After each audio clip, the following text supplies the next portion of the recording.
네, 오늘 고생 많으십니다.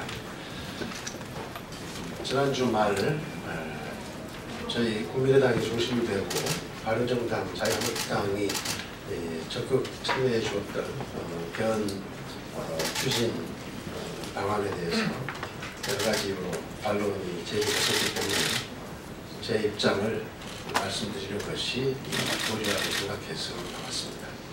네, 준비된 성명문을 듣도록 하겠습니다. 언제까지 대통령이 무소불위의 권력으로 이 위대한 5천만 국민을 끌고 가게 할 것입니까? 대한민국 모든 적폐의 근원 제왕적 대통령제를 폐기하자는 개헌. 국민의 75%가 찬성하고 20대 국회의원 200명 이상의 모임까지 결성해 적극적 의지를 보였던 개헌에 대해 이런저런 반대론이 펼치고 있습니다. 그러나 지금은 촛불로 대통령을 탄핵하고 파면시킨 위대한 국민혁명의 시대입니다. 언제까지 대통령 1인이 무소불위의 절대 권력으로 5천만 국민을 끌고 가게 할 것입니다. 지난 30년간 6명의 대통령 모두 실패했던 경험에서 보듯이 제왕적 대통령제는 태생적으로 실패할 수밖에 없는 제도이며 지역 갈등, 이념 갈등 등 우리 사회의 모든 분열과 갈등을 확대 재생산하고 국민적 힘과 에너지를 소진시켜 왔습니다. 따라서 분권과 협치, 공유와 연대를 제도화하고 대화와 소통으로 국정을 운영하는 것이 우리 사회의 분열과 갈등을 잠재우고 국민적 힘과 에너지를 온전히 미래 성장을 위한 동력으로 전환시킬 유일한 해법입니다. 그것이 바로 개헌이고 그래서 개헌이야말로 이 시대 최고의 개혁일 것입니다. 정치를 처음 시작할 때부터 개헌 필요성을 인식하고 현재 국회 헌법개정특별위원회 국민의당 간사위원으로 활동하며 제왕적 대통령 폐기를 앞장서 주장해 온 사람으로서 당 안팎에서 개헌 반대론이 제기되고 있는 현실이 참으로 안타깝습니다. 개헌 공론화가 부족하고 졸속으로 추진한다고 비판합니다. 개헌 공론화는 이미 17년 전부터 시작됐습니다. 지난 2001년 당시 여당 최고위원이던 김원기 전 국회의장이 김대중 대통령 면전에서 대통령 1인 권력체제를 이대로 두고서는 다른 어떤 개혁도 의미가 없다며 제왕적 대통령제 폐해를 정식으로 제기한 이래 지금까지 국회에서 개헌을 추진하려는 각고의 노력이 반복되어 왔습니다. 지난 18대와 19대 국회에서도 개헌 논의는 지속되었습니다. 18대 국회의 미래한국헌법연구회에 151명, 19대 국회의 헌법개정 추진 국회의원 모임에 155명, 20대 국회 개헌 추진 국회의원 모임에 193명이 참여하는 등 역대 국회에서 과반수 이상의 국회의원들이 개헌 필요성에 공감하고 동참해왔습니다. 개헌과 관련한 방대한 자료와 해외 사례가 조사되었고 시민사회와 전문가 집단의 견안도 마련되어 있습니다. 특히 20대 국회에서는 200명이 훌쩍 넘는 여야 의원들의 전폭적인 지지와 동의로 지난 1월 5일 개헌특위가 시작된 이래 학계와 업적계, 언론계와 시민사회를 망라하여 각계각층으로부터 상향식으로 추천된 53명의 자문위원들이 국가위를 구성해서 40여 차례의 공청회와 토론회를 이어왔습니다. 그 결과 자문위원회에서 이슈별로 의견을 정리해서 제시하기도 하였습니다. 이에 따라 제왕적 대통령제를 대신하는 4년 중임의 분권형 대통령제를 도입하자 변화하는 시대 상황을 반영한 기본권을 최대한 확대하자 국민주권주의 시대에 부합하는 직접 민주주의 제도를 도입하자 지방분권을 강화하자는 등 중요 사항에서 개헌특위위원들과 자문위원들의 견해가 모아졌습니다. 그에 따라 합의 가능한 분야를 중심으로 단일화를 만들고자 했던 것입니다. 자유한국당과 개헌을 추진하는 것이 부적절한 개헌연대요 야합이라고 비판합니다. 작년 말 국민의당, 민주당, 정의당이 박근혜 전 대통령 탄핵을 추진할 때 당시 새누리당이 참여하지 않았다면 박근혜 대통령 탄핵이 성공할 수 있었겠습니까? 당시 야권 전체와 국민들은 박근혜는 물러가라, 새누리당 탄핵 동참이라고 요구하지 않았습니까? 새누리당의 동참으로 탄핵에 성공했는데 이것도 야합입니까? 국민들의 지지로 개헌특위가 구성되어 국가적으로 옳은 일, 바른 길을 가는데 이를 야합으로 몰아붙이는 것은 있을 수 없는 일입니다. 야합은 밀실에서 개선은 안 될 일을 하는 것 아닙니까? 이번 개헌 추진은 밀실에서 이루어진 것도 아니고 더욱이 다수 국민들이 요구하는 일입니다. 다만 문재인 전 대표를 중심으로 대선 여론 국면에서 유리한 고지를 점하고 있다고 생각하는 민주당이 당초의 입장과 달리 반대로 돌아섰기 때문에 불가피하게 개헌 본원의 취지에 공감하는 정당들을 중심으로 추진할 수밖에 없었던 것입니다. 따라서 비판받아야 할 사람은 우리 개헌 추진 세력이 아니라 오히려 개헌에 대해 말을 바꾼 문재인 전 대표와 민주당 지도부 그리고 침묵하고 있는 민주당 의원들입니다. 문재인 전 대표는 지난 2015년 당시 빠른 시일 내에 국회 개헌특위를 구성해야 한다며 정부 여당의 소극적인 태도를 비판하고 2015년은 전국 선거가 없는 개헌의 최적기이고 이런 기회는 앞으로 15년 동안 오지 않는다고까지 개헌을 적극 주장했었습니다. 그런데 대선 국면에 접어들면서 지지율에 취한 나머지 정치인들이 무슨 고난이 있냐며 사실상 개헌반대의 선봉에 서 있습니다. 지난 2012년 자신의 대선 공약이기도 했는데 왜 지금은 안 된다는 것입니까? 특히 활동기간이 올해 6월까지 개헌 신용만 되라는 것입니까? 과연 대통령이 되면 개헌안을 만들겠다는 자신의 말을 믿어달라고 할 자격이 있는 것입니까? 민주당은 또 어떻습니까? 문재인 전 대표는 아직 제왕적 대통령 된 것 아닙니다. 민주당의 대선 후보로 확정된 것도 아닙니다. 유력한 대선 주자의 한 사람일 뿐입니다. 그런데 벌써부터 이렇게 몸을 사리고 비겁한 행태를 보이고 있습니다. 20대 국회 개헌 추진 국회의원 모임에 참여했던 89명의 민주당 의원들은 지금 어디서 계시며 침묵하고 있습니까?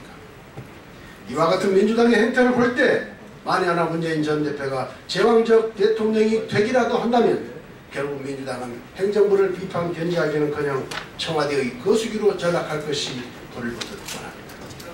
제왕적 대통령인 박근혜 전 대통령 밑에서도 개헌 추진에 동참했던 당시 새누리당 67명의 의원들이 그랬던 것처럼 최소한의 용기라도 보여주기를 간절히 희망합니다. 자유한국당 또한 다당제의 제도화를 통한 개헌의 완성에 앞장서야 합니다. 차제에 자유한국당과 바른정당에도 촉구하고 고소합니다. 분권과 협치, 공유와 연대라는 시대적 과제에 동의하고 그러한 정신으로 이번 개헌에 임하고 있다면 적대적 양당 구조를 다당제 구조로 저희도 제도화하는 일에도 앞장서야 합니다. 국민의 정당별 지지율이 의석 점유율에 최대한 반영되도록 비례성을 보장하는 원칙은 시대의 요청이고 책무입니다. 국민의 다양한 의사가 국정에 골고루 반영되도록 제도화하는 데 앞장서는 것이 자유한국당과 바른정당의 개헌 추진에 대한 진정성을 보여주는 길이요, 개헌을 정략적으로 이용한다는 비판에서도 자유로울 수 있는 합격일 것입니다.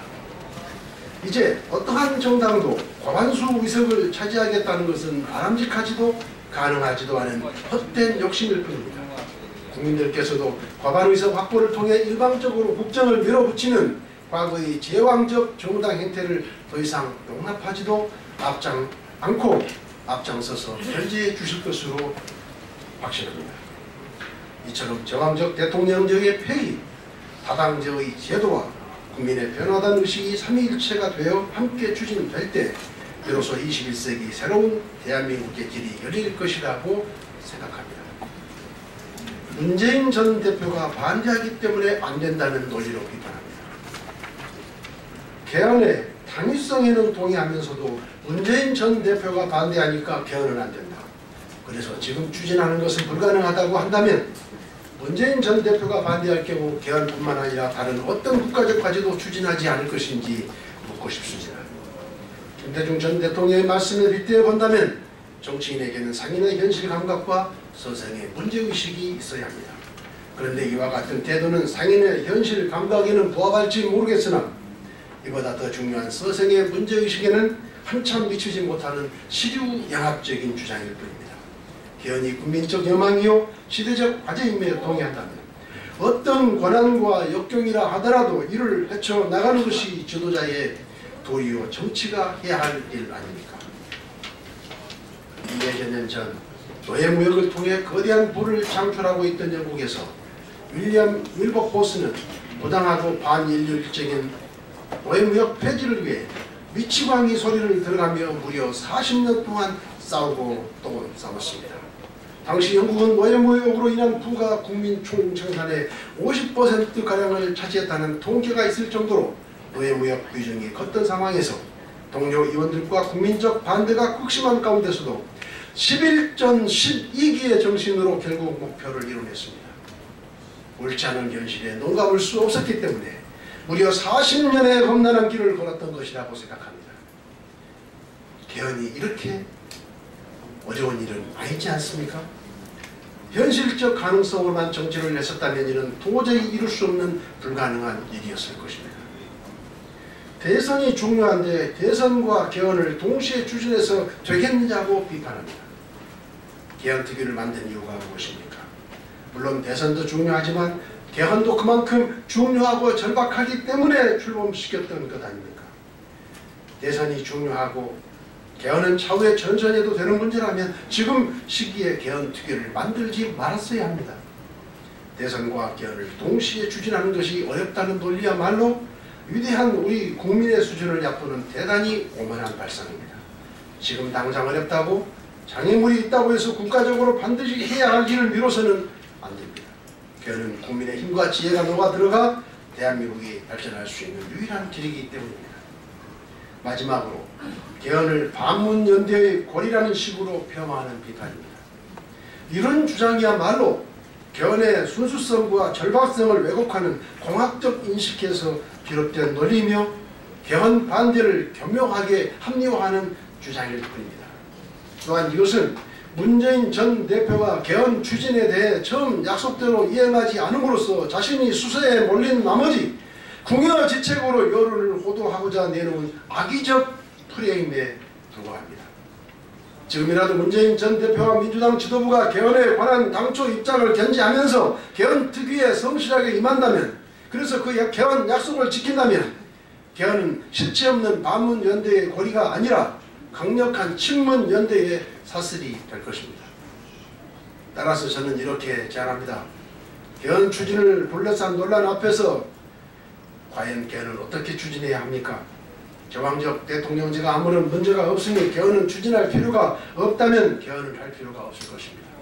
그러나 지난 30년의 경험에서 보았듯이 우리 사회의 만악의 근원이 되어온 제왕적 대통령제를 폐기함으로써 분열과 갈등을 잠재우고 국민적 힘과 에너지를 모이는 데 동의한다면 어떤 어려움이 있더라도 개헌을 추진해야 하는 것 아닙니까? 제왕적 대통령제로 인한 국가적 분열과 갈등, 그로 인한 국정 실패와 국민적 고통은 과연 누가 책임질 것입니까? 이는 역사와 국민 앞에 죄를 짓는 범죄 행위나 다름없습니다. 따라서 저는 국민의당이 제안하고 자유한국당과 바른정당이 동의한 대선과 개헌 국민투표 동시 실시의 주장에는 추호도 변함이 없습니다. 다만 여러 현실적 이유로 동시 추진이 그렇게 어렵다고 주장만 한다면 최소한 다음 상황에 대해서는 합의를 이루어주는 것이 국민에 대한 도리라고 생각하며 제안합니다. 첫째, 국회 개헌특위는 6월 말까지 다수가 동의하는 사항을 중심으로 단일화를 도출하고 합의해 내야 합니다. 그것이 대선 전국을 빤히 알고 있었음에도 불구하고 국회 의결로 개헌특위를 구성하고 활동 시한을 6월 말까지 정한 취지와 이유에 부합하는 결정입니다. 둘째, 각 정당과 대선 주자들은 국회 개헌특위의 결정에 무조건적이고 확정적으로 승복하겠다는 약속을 해야 합니다. 지금까지 대선 과정에서 개헌을 공약했지만 정작 당선된 후 단 한 사람도 약속을 지키지 않았던 과거의 선례에 비춰볼 때 이런 약속은 반드시 필요합니다. 무엇보다 개헌은 우리 사회 모순과 적폐의 근본적인 대법일 뿐만 아니라 국민들의 촛불 민심을 제도적으로 완결짓는 정치권의 의무이기도 합니다.